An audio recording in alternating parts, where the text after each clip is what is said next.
Hello, so in this last clip of the tutorial, I'm going to show you how we can solve some of my problems and how makes your life easier. So let's suppose we're facing a common problem. You've written your application and then it's working fine, but that this guy here comes and say, uh, sorry, I don't really like the style of the pages, so he send you a lot of HTML resources, and I don't really like to do that because it's a lot of copy and paste of HTML and checking the style and everything. So because there's actually complete separation of presentation layer and business logic, and there is no code at all in the HTML page, what I can do is just I can just import the resources that it gave me and then just pass into the HTML the markup that he gave me. So I can literally paste it all in, and the only thing I have to worry about is to replace the dynamic components and adding in the wicket identifier, and that's it. I know that the logic is working because I built the application already, so I'm pretty much done.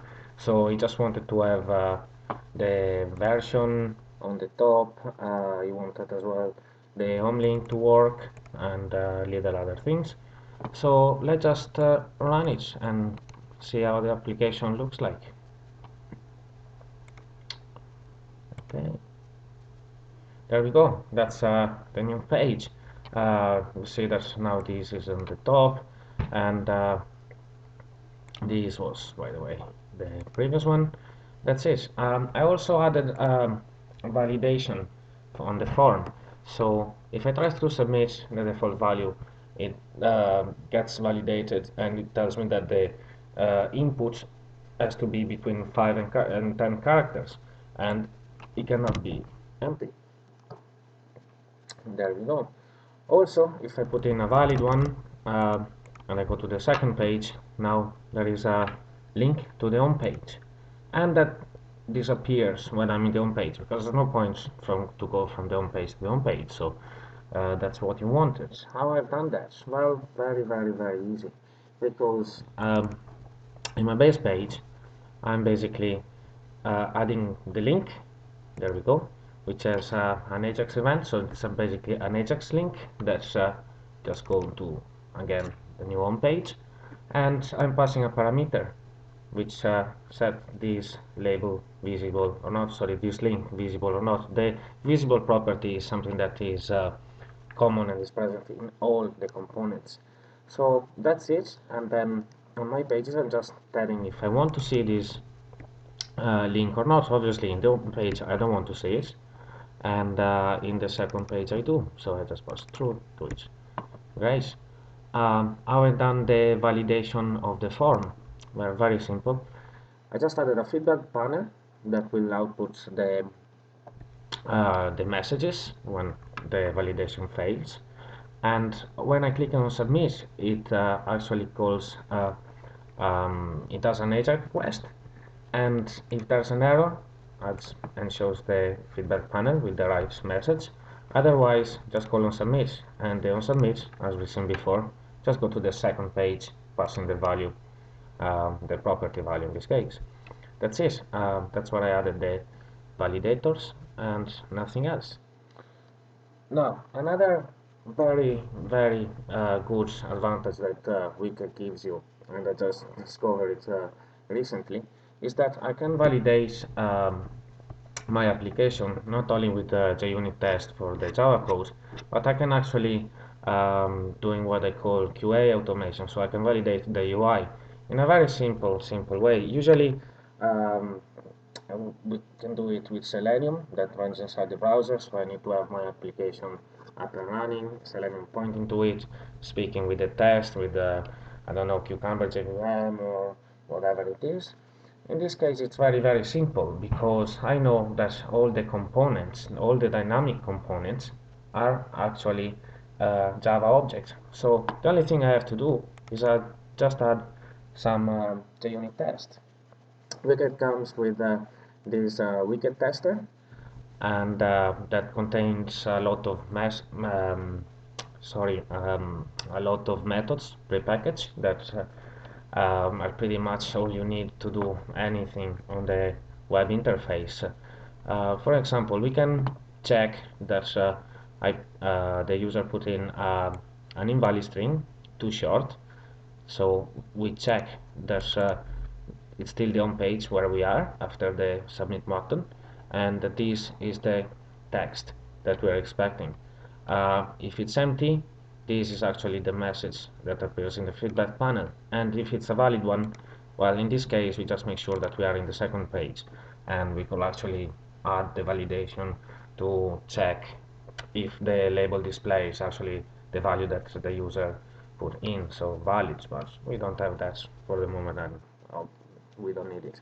So all we need to do, we don't launch any server, nothing, we just run a JUnit test, and there we go. Now uh, I can even check the coverage of the code, and to do this I'm using Clover. So I just go into the my phone and add the Clover plugin. There we go. Save everything, and I just there we go. I launched the Clover Maven command that will generate some very nice um, reports in HTML. There we go. That's my output folder. So we can just browse into it. There we go. And it goes to index.html. Here we go. So we can already see that we reached 100% coverage on the home page and 100% coverage on the second page.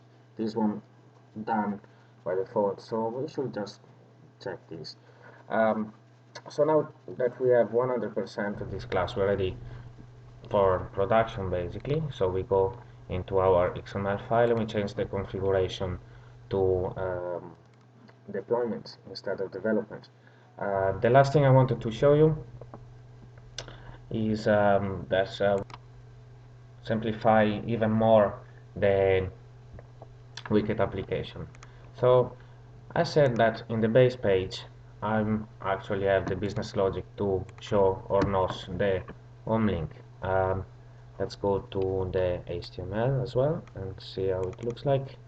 There we go, it looks like this. Now there's only the home link that is working, on the rest I didn't bother to do it, obviously it's a template. So let's suppose that this bar here gets more and more and more complicated. I have a lot of links, a lot of text to do, and whatever. So a very nice, powerful feature of Wicket is the panel. So what is a panel? The panel is another component, and it's kind of similar if any of you has used JSP fragments before. We have fragments in Wicket as well, but they're just like inline panels. And so let's see what they are. So we just have this panel, it extend panel, and it actually has the logic of the link. So I'm passing the visible value and adding like a link with a nature's request, nothing else, and the HTML. There we go, that's it. That probably will get more and more complicated. So what we can do is actually we can get rid of all of this and add a new panel. In this case we call it bar panel, so we import it.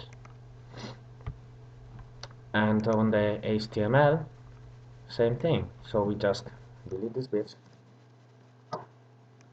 and we add the panel. Oh, sorry. There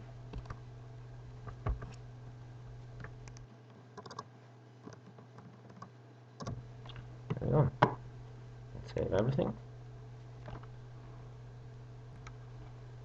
and we launch the application. So let's do that. Server, yes, again. Yeah, started, whatever.